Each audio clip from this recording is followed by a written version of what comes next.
does the facts show? Before COVID, the cedi had depreciated by over 14% in 2019.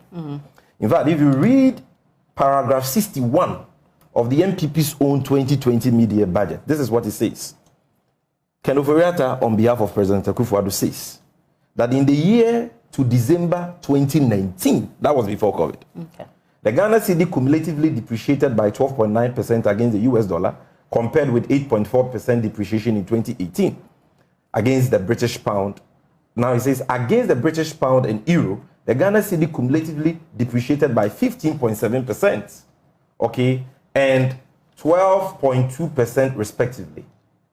So even before COVID, our cedi was depreciating at a very alarming rate. Bear in mind that the cedi depreciated by only 9.6% in 2016, when Bawumia and the NPP claimed that the fundamentals of our economy were weak, and that is why the cedi was depreciating at 9.6%. Now you record an alarming depreciation rate of over 14% in 2019 before COVID.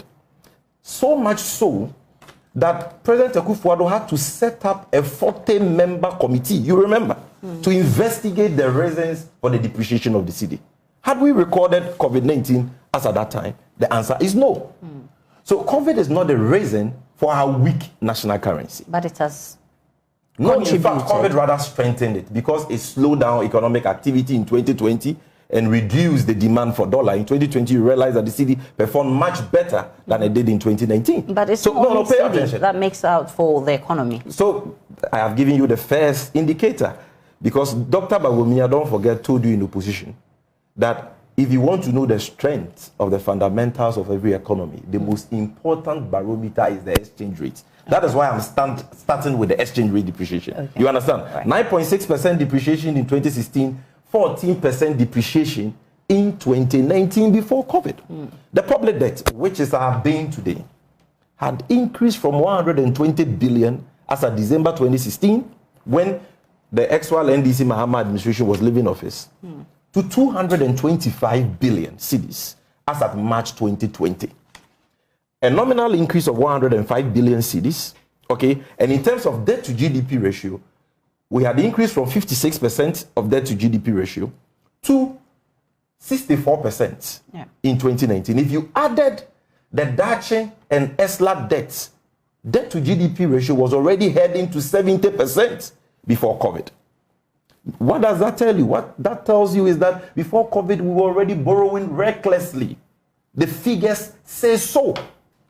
Before COVID, how were we spending? Responsibly or recklessly? The figures show that in 2018, I am not saying it, this government's own documents submitted to the IMF for the $1 billion rapid credit facility shows, page 3 of it is what I have in my hand here, that in 2018, we recorded a budget deficit of 7% and 7.5% in 2019, meaning that before COVID, we had crossed the fiscal acceptable threshold of 5% of budget deficit. We were already being reckless in our expenditures before COVID-19.